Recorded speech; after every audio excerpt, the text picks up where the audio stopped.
All right, let's talk about learning, but not just learning a new topic. We are going to crack the code on how to learn anything. We're going to break down the actual science of our memory and build a whole new playbook for making knowledge stick, like for good. So let's dive in. You know the feeling, right? We've all been there. You spend hours, maybe even all night, highlighting your notes, rereading chapters, and you feel like you've totally got it. You nail the test. But then a week goes by and poof, it's like it all just vanished.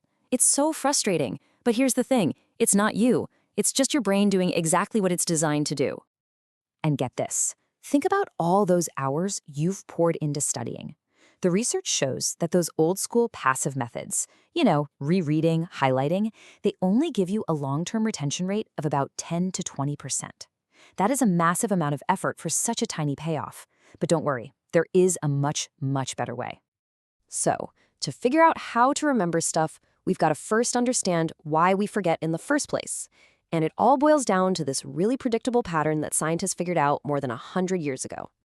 Meet our main enemy, the forgetting curve. A psychologist named Hermann Ebbinghaus discovered this, and it shows that our memory for new things doesn't just fade away gently. Nope, it absolutely nosedives unless we do something to stop it. Just let that sink in for a second. 70%. Pretty much everything you work hard to learn today could be gone by tomorrow, if you're not using the right approach. This is exactly why cramming for a test feels like it works in the short term, but it's a total disaster for actually knowing anything long term. And this is where we fall into a really dangerous trap. When you just reread your notes over and over, the words start to look familiar, right? Your brain mistakes that easy feeling of recognition for real mastery. But the moment you have to pull that info out of your head without any cues, like on an exam, that illusion just shatters. So, how do we break out of this cycle? Well, the whole solution starts with one single, incredibly powerful shift in how we think about learning. It's a total game changer. This right here, this is the most important idea we're going to talk about. Real learning isn't about passively pouring information into your brain. It's all about actively pulling that information out. The fancy name for this is active recall or retrieval practice. Think of it like a workout for your brain. Every time you force yourself to remember something without looking at the answer, you aren't just checking what you know. You are literally building a stronger, faster road to that memory. Here's what that looks like in the real world. Over on the left, you've got those passive things that create that illusion of knowledge. And on the right, the active stuff that actually builds it. Now, active recall is gonna feel harder. Of course it will. But that feeling of effort, that's the sign that it's actually working. And the results are just staggering. Studies have shown that students who used active recall remembered about 80% of what they learned a week later. The students who just kept rereading their notes, only 36%. The data couldn't be clearer. Active recall can more than double how much you remember. Okay, so we know we need to be doing active recall. Awesome. But when should we do it? Because as it turns out, the timing is just as important as the technique itself. This is where spaced repetition comes in, and it is the perfect partner for active recall. The idea is brilliant in its simplicity. You review information at increasing intervals, right around the time you're about to forget it. Each time you do that, the memory gets stronger, and you can go longer until the next review. So what does this actually look like? Well, it can be super simple. You learn something new on day one. Then you use active recall to review it a couple days later. Then maybe a week after that. Then 2 weeks later, and so on. You're basically fighting that forgetting curve head on, pushing that knowledge deeper into your long-term memory. And when you put these two together, active recall and spaced repetition, that's when things get truly transformative. Studies show this combination can boost your long-term retention by up to 74% compared to cramming. You're not just studying smarter, you're fundamentally rewiring your brain to hold on to information.